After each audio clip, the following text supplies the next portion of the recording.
Bonsoir à tous et bienvenue à ces 20h sur Channel Télévision qui commence par les sommaires réagissant à l'échange qu'a eu le chef de l'État Félix-Antoine Tshisekedi Tshilombo avec le parlementaire de l'Union sacrée de la Nation les dimanches 22 décembre dernier. Le président de l'Azado a déclaré que ces derniers ont trahi hier Kabila Kabangé et ils peuvent aussi le trahir. Déclaration à suivre dans ces journaux.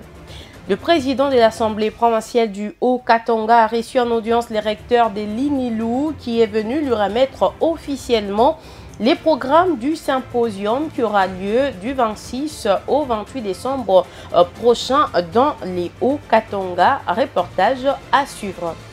Adoption ce lundi 23 décembre 2024, l'Assemblée provinciale du Tanganyika du projet dédié budgétaire exercice 2025. Ce dernier a été présenté par le gouverneur de cette province. D'état à suivre également dans ces 20 heures.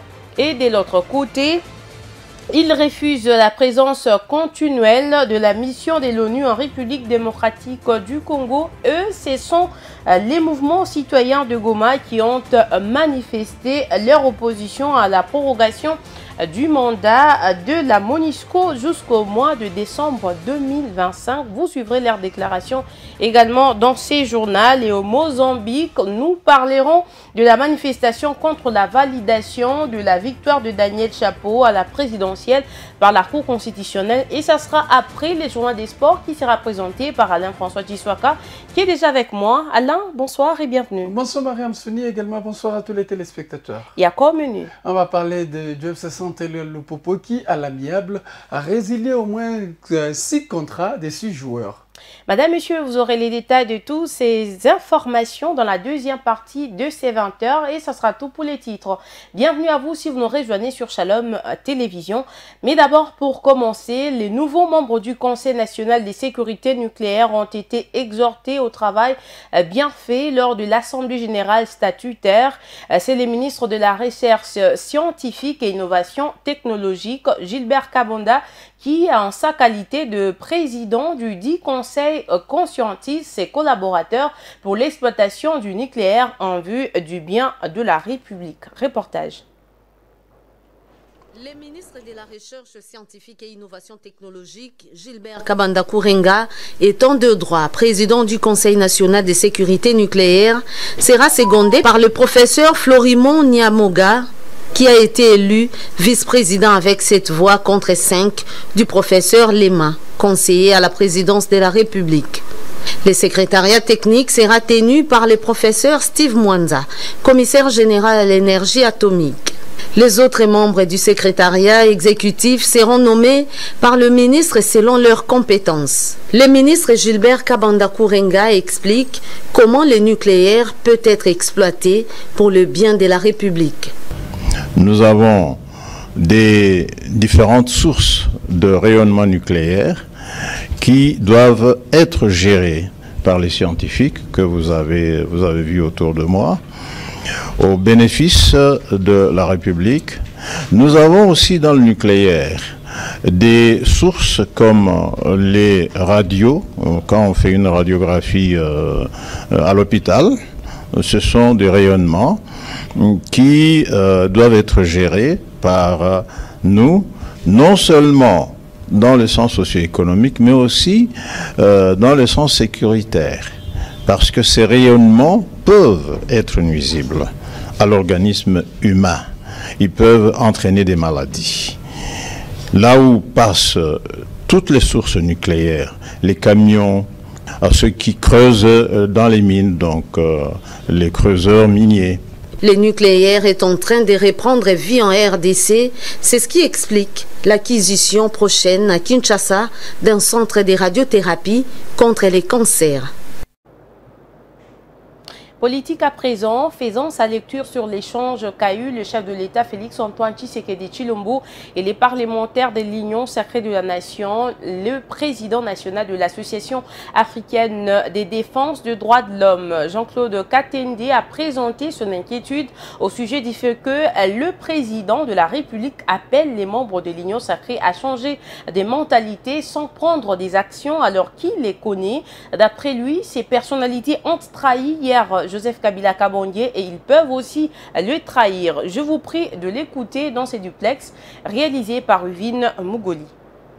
Depuis que l'Union sacrée a été mise en place, les résultats aujourd'hui démontrent que l'Union sacrée n'a pas contribué à la vision du président de la République pour laquelle elle a été mise en place. Et c'est une bonne chose que le président de la République ait réuni ses amis pour les rappeler à l'ordre. Et j'insistais sur le fait que pour changer la mentalité de ces gens-là, pour les exorciser, il faut que le président de la République ne s'arrête pas seulement au discours moraliste. Il doit pouvoir prendre des actions concrètes pour que ces gens comprennent qu'ils sont là pour travailler pour la nation et non pas pour des bénéfices personnels. Lors de cette réunion, le chef de l'État a promis à ses députés et sénateurs de l'Union sacrée de les accompagner dans leurs vacances parlementaires et leur a promis de leur donner des véhicules. Quelle est votre lecture par rapport à ça?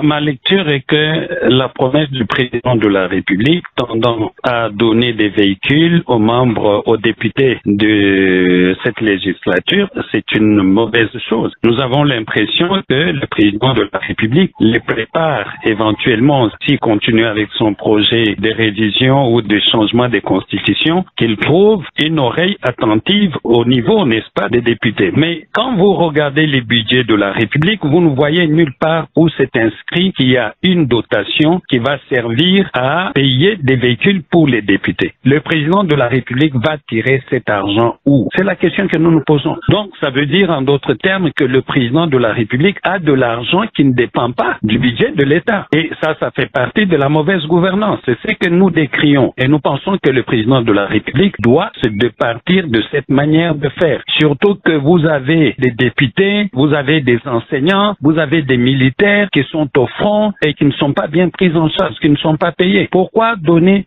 500 jeeps à chaque député? Et si vous prenez en moyenne, ces jeeps vont coûter entre 30 000 et 40 000 $. C'est de l'argent énorme qu'on peut investir dans la construction des routes. Mais le président trouve mieux de donner cet argent à 500 Congolais, tout simplement parce qu'il a cet objectif de faire passer la révision ou les changements des constitutions. Et nous disons au président de la République que nous restons opposés de manière radicale à son projet de changer des constitutions et à son souci d'obtenir un troisième mandat par le fait de rabattre les compteurs à zéro. Et ça, c'est vraiment inacceptable.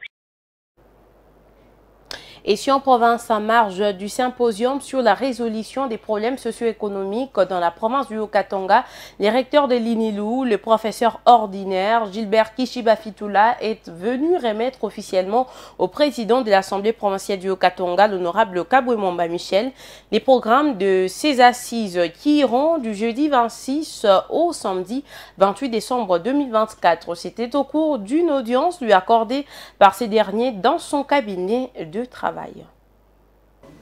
C'est en prévision de la tenue des symposiums scientifiques et parlementaires du jeudi 26 au samedi 28 décembre 2024 que le président de l'Assemblée provinciale du Haut-Katanga a reçu la délégation de l'Université de Lubumbashi conduite par les recteurs Kishiba Fitoula Gilbert. Ce colloque qui sera organisé conjointement entre l'INILU et l'Assemblée provinciale est une solution durable aux problèmes présents et futurs.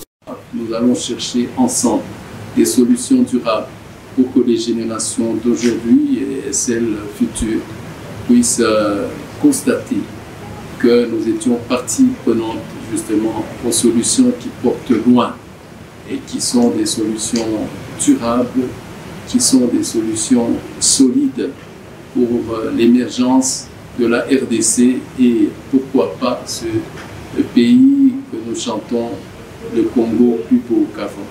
Merci vraiment de votre implication et merci pour toutes les initiatives que vous prendrez après le symposium. Le numéro 1 de l'INILU a expliqué à l'honorable Kabouemamba Michel, président de l'organe délibérant, les biens fondés de ces symposiums scientifiques, sociaux et économiques avant de lui remettre le programme détaillé de ses activités. En vous le remettant, honorable président de l'Assemblée provinciale, nous remettons en même temps à la population entière de la province du Haut-Katanga, elle que vous représentez, pour que, à travers vous, ainsi que tous les honorables députés, nous soyons tous ensemble partie prenante aux solutions qu'il fallait pour cette population pour laquelle nous voulons à tout moment nous mettre au service. Merci infiniment. Les présidents de l'Assemblée provinciale du Haut-Katanga étaient assistés des honorables députés membres du bureau et ceux de son cabinet politique, placés sous le thème « La solution de problèmes socio-économiques dans la province du Haut-Katanga ». Ces assises se tiendront dans la nouvelle salle de plénière du nouveau bâtiment de l'Assemblée provinciale. Toujours à l'Assemblée provinciale du Haut-Katanga, adoption sans amendement du rapport de la commission spéciale chargée de s'enquérir de la situation sécuritaire et des dégâts causés par des pluies diluviennes qui se sont abattus dans les territoires de Mitoaba récemment au cours de la plénière du lundi 23 décembre 2024 à l'Assemblée provinciale du Haut-Katanga. Une plénière présidée par le numéro 1 de cet organe délibérant, l'honorable Kabouimamba Michel. Honorables députés et chers collègues, la séance est reprise. Parmi les matières traitées au cours de la plénière de ce lundi 23 décembre 2024, figurait la présentation de l'économie du rapport de la commission chargée de s'enquérir de la situation sécuritaire et des dégâts causés par les pluies diluviennes dans les territoires de Mitoaba, rapport qui a débouché par des recommandations. À l'Assemblée provinciale, s'impliquer et faire le plaidoyer auprès du gouvernement central pour une bonne prise en charge des policiers et militaires affectés dans le territoire de Mitoaba, en particulier, et les autres territoires en général. Au gouvernement provincial, programmer dans le budget 2025 la réhabilitation et l'équipement de l'hôpital général de référence de Mitoaba et de Mufunga Sampwe, s'impliquer pour que la mécanisation des enseignants, infirmiers et médecins soit effective dans le territoire de Mitoaba et dans le reste des territoires. Doter les écoles de Mitoaba en bancs, équipements informatiques, manuels scolaires, matériels didactiques et autres. Après lecture, le rapport a été jugé recevable, puis adopté par la plénière. Puis s'ensuivra l'examen et l'adoption de la proposition des recommandations adressées au gouverneur de province Jacques Kaboula au sujet des accidents mortels sur les routes du Haut-Katanga, notamment dans les territoires de Mitoaba. Mettre en place des dispositifs de sécurité routière sur les tronçons routiers à haut risque. Obtenir du gouverneur de province un arrêté portant protection de la population contre les accidents routiers mortels.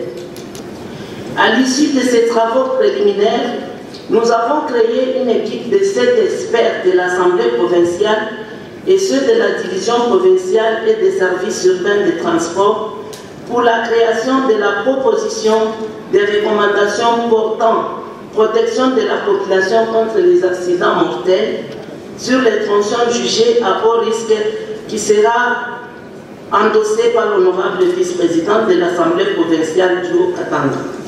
Après un débat houleux sur quelques recommandations, la proposition a été adoptée moyennant quelques observations. Il est 16h03, le huis clos est décrété pour traiter les points ci-après. L'examen et l'adoption du rapport sur l'identification et la répartition des locaux et salles de l'ancien et nouveau bâtiment de l'Assemblée provinciale du Haut-Katanga et la présentation par le questeur de l'économie du projet de budget de l'Assemblée provinciale du Haut-Katanga, exercice 2025. La prochaine plénière interviendra ce jeudi 26 décembre courant. Et dans la province du Tanganyika, le projet d'édit budgétaire exercice 2025 a été adopté à l'unanimité par le député provincial hier lundi 23 décembre 2024. Ce budget est présenté par le gouverneur de la province du Tanganyika, Christian Kitungwa, est chiffré à plus de 523 milliards de francs congolais. Reportage. L'Assemblée provinciale du Tanganyika a tenu une plénière ce lundi 23 décembre 2024 dans la salle du bâtiment du 25 juillet sous la direction du docteur Cyril Kimpoawel Moukalaï, président de l'organe délibérant en province. Outre la présence des élus du peuple, la séance plénière a connu également la participation des membres du gouvernement provincial et d'une poignée importante de la population venue assister à cet exercice démocratique. Présentant l'économie du projet de l'édit budgétaire exercice 2025, le gouvernement gouverneur Christian Kitungwa Muteba a placé le budget à hauteur de plus de 500 milliards, présenté en équilibre, en recettes et en dépenses en francs congolais, soit un taux d'accroissement élevé par rapport au budget de l'exercice 2024, rectifié à plus de 174 milliards de francs congolais. L'autorité provinciale a fait savoir que le dit budgétaire exercice 2025 s'inscrit dans le cadre du programme d'action du gouvernement provincial articulé autour de 5 piliers, notamment la consolidation de la paix et réduction des banditismes urbains, la diversification de l'économie, interconnectivité des territoires, accès aux services sociaux de base, ainsi que la protection de l'environnement et la lutte contre les réchauffements climatiques. Honorable président de l'Assemblée provinciale, honorable membre du bureau, honorable député élu du peuple, telle est l'économie générale du projet d'édit budgétaire de la province du Tanganyika que je soumets à votre appréciation. Je dis et je vous remercie. Plusieurs questions des élus ont été posées pour l'intérêt de la population par regroupement parlementaire et individuellement au gouverneur de la province du Tanganyika, comme celle de l'honorable Irène Banzengoï, élu du territoire de Manono. Le gouverneur Christian Kitungwa Muteba répondit à toutes les questions malgré la pertinence de cette dernière. Les députés provinciaux du Tanganyika ont opté à l'unanimité de ces projets d'édit budgétaires chiffrés à plus de 523 milliards de francs congolais. Parlons agriculture dans ces journaux. Une bonne pluie pour une bonne saison culturelle ont déclaré les cultivateurs de la ville de Lubumbashi. Cependant, pour ceux qui n'ont pas encore sémé, il est préférable d'utiliser des engrais chimiques pour être sûr de faire une bonne récolte, nous dit ici Wivine Mugoli et Yacinthe Ilunga. Entre la rareté des pluies et ses conséquences néfastes observées en RDC en général et dans le Haut-Katanga en particulier les années dernières, les effets du changement climatique sont plus que réels et cela se démontre sur le rendement agricole. Cette saison, les agriculteurs sont plutôt optimistes.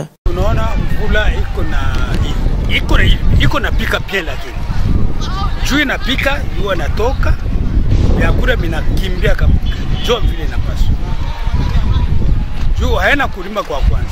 Nafanya 25 mpaka hapa tunapataka kamera. Mvula ilipika bien, chakula ilitoka mkipwa. Sasa huko mvula tunaweka maepinare, tunaweka karote, tunaweka mulenda, tunaweka legumes ya malengalenga na mashu iko ndani.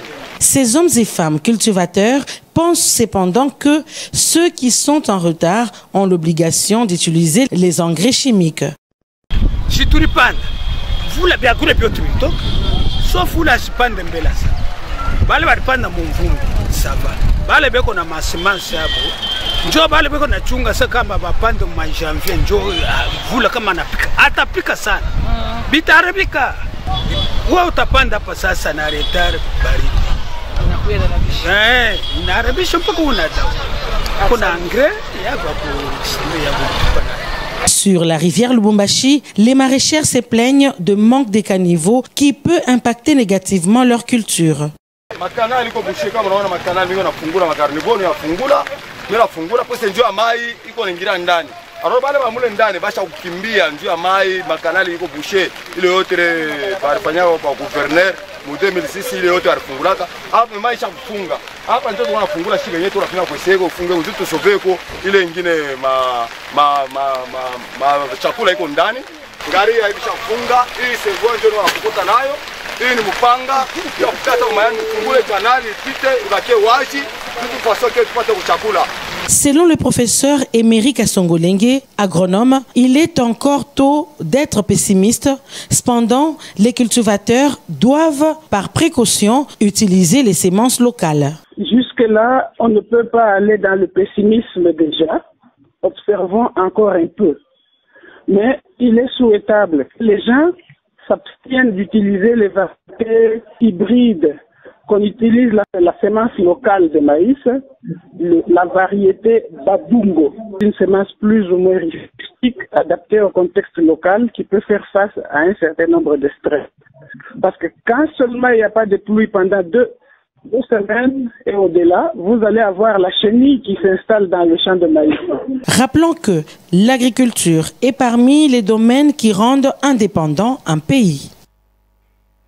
Autre chose dans ces journaux, en cette période où le monde entier s'apprête à célébrer la nativité et la Saint-Sylvestre, les couples Kiaboula a trouvé mieux de penser aux démunis de l'orphelinat Toumaïni. Plusieurs vivres et non-vivres ont été remis à ces jeunes pour leur permettre de passer cette fin d'année avec gaieté et été témoins de l'événement. John Arley Mutombo et Platini Kadiata. À quelques jours seulement des festivités de fin d'année, le couple Kiaboula Katoué a trouvé mieux de rendre grâce au Seigneur par une offrande d'action de grâce pour tous les bienfaits dans leur vie. Cette offrande d'action de grâce a été destinée à l'orphelinat Toumaïni sur la route Congo-Kiwele à Lubumbashi. Plus ou moins 100 mousses et à peu près 100 sacs de farine de maïs ainsi que plusieurs autres biens ont été mis à la disposition de ces enfants démunis. Avant la remise de cette action de grâce, un mot a été lu par Madame Yvette Feza au nom du couple Kiaboula Katoué. Nous sommes ici avec vous parce que nous sommes à la fois votre émanation et votre père et mère, Papa Jacques Kiaboula et Maman Lydia Kiaboula. Nous tenons également à vous rappeler que vous êtes la plus grande ressource pour notre pays, le Congo, et pour notre province, le Haut-Katanga. Dieu étant le Père des orphelins, comme dit la Bible, dans Psaume 68, verset 6, qui dit « Dieu donne une famille à ceux qui n'en avaient pas ». Et Paul dira la même chose à l'église de Corinthe. Que chacun donne comme il l'a décidé dans son cœur, sans regret ni contrainte, car Dieu aime celui qui donne avec joie. Nous vous présentons nos meilleurs vœux de santé, de bonheur et de réussite. Que le Seigneur Jésus-Christ vous bénisse. Ému, le responsable de cet orphelinat a su trouver le mot juste pour remercier le couple Kiaboula. Nashukuru sana kwa Papa Kiaboula, mon gouverneur, ya kunisaidia. Haya mara kwanza mon gouverneur kunisaidia, inakuwa ni mara mingi kunisaidia kwa zote vizitu. Pamoja na mama Lydia, nampika asante sana, Mungu amubariki sana. Mungu azidi kumchunga. Les bénéficiaires, à leur tour, ont adressé un message de gratitude au couple Kiaboula Katoué pour cette action de grâce. Tunapikia asante kwa Mama Lydia na Papa Kiaboula. Juu aina wote wanawazaka kutufanyia hii action kwa kufanya. Juu kama bengine bo, managalana mama kuta wabendo fete na mafamia bo na kujikontemple bo benye me vile bo baruaza, Mungu abariki.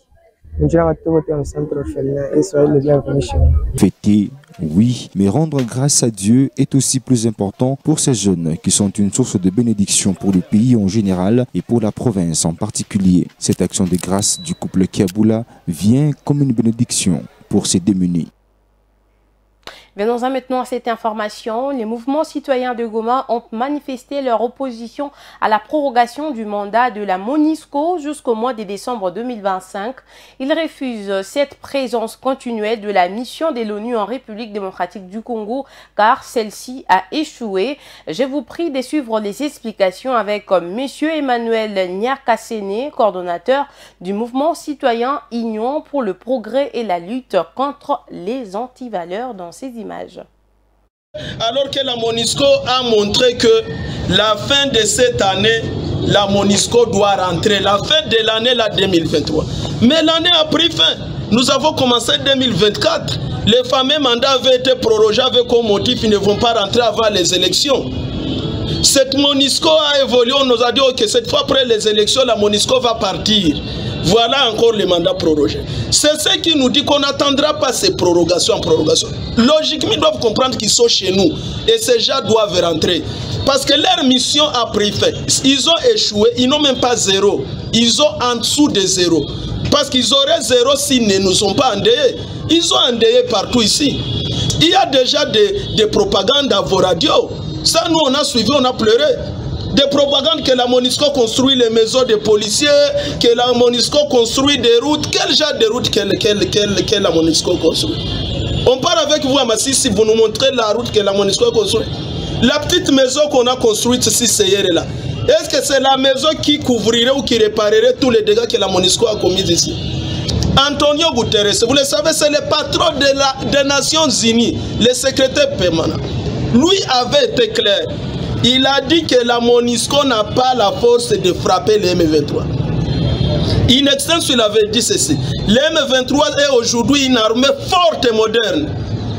Nous, combinés avec la force des FARDC, nous n'avons pas le poids de faire les bras de fer contre les M23. Mais qu'est-ce qu'on cherche encore si peut-être nous ne sommes pas des malades? Quand quelqu'un comme Antonio Guterres se donne des révélations comme ça, mais est-ce qu'il faut qu'on attende que les mêmes Antonio se contredisent? C'est lui le patron de la communauté internationale. Est-ce qu'on va attendre quelqu'un qui est là à RVA, si on appelle le chef de la MONUSCO à Goma? Est-ce que c'est lui qui va contredire son patron au niveau international? Non, c'est nous qui souffrons. Si passer dans les cas de déplacés, c'est pathétique, mon frère. Aujourd'hui, c'est Lubero qui est attaqué. C'est pourquoi nous on dit qu'ils ont échoué. Nous avons la foi que si les FARDC sont encouragés par les gouvernements, si les FARDC n'ont pas de mauvais renseignements comme ceux qu'ils ont reçus par cette même fameuse MONUSCO pour tuer les Bazalènes ici, nos FARDC dans moins d'une minute peuvent mettre en déroute les rebelles, les terroristes et les M23. Et ça sera tout pour cette première partie de ce journal. Madame, Monsieur, place à présent à la deuxième partie de ces 20 heures.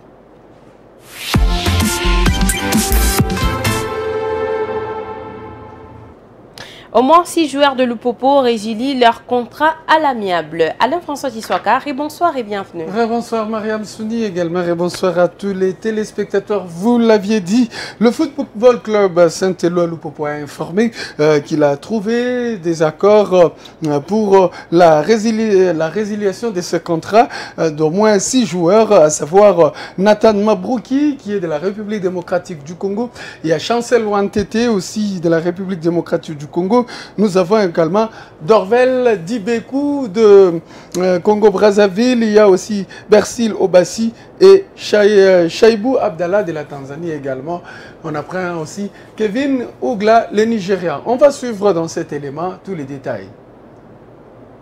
Selon le document, en rejoignant le FC Saint-Éloi Lupopo au mois d'août dernier en provenance de l'OC Renaissance du Congo, l'attaquant congolais s'est décidé d'y se séparer à l'amiable avec les cheminots pour manque de temps de jeu. À en croire la source, le Lumpa de Lubumbashi a remercié le joueur pour son implication et son professionnalisme sans faille et lui souhaite le meilleur pour la suite de sa carrière. Pour rappel, l'avant-centre Chancel Wantete a évolué à New Jack FC, club sociétaire de la Ligue nationale de football Ligue 1, en passant par l'OC Renaissance du Congo avant de rejoindre le FC Saint-Éloi Lupopo. Outre l'attaquant Chancel Wantete, Lupopo s'est également séparé des 4 autres joueurs. Il s'agit de Nathan Mabrouki, RDC, Dovel Dibekou et Bersil Otassi, République du Congo, et Choubou Abdallah, Tanzanie. L'équipe remercie les 4 joueurs et leur souhaite le meilleur pour la suite de leur carrière, a rapporté les communiqués du club jaune et bleu. Un 6e joueur s'est ajouté sur la liste. Il s'agit du Nigérian Kelvin Ouga.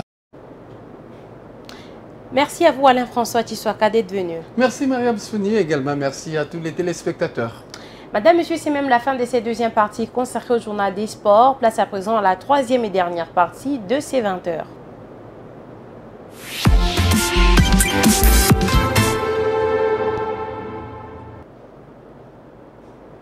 Au Mozambique, le partisan de l'opposant Vénacio Moldane sont descendus dans la rue lundi 23 décembre 2024 à Maputo, capitale du pays. Ils protestent la validation de la victoire de Daniel Chapo à la présidentielle par la Cour constitutionnelle, nous dit France 24.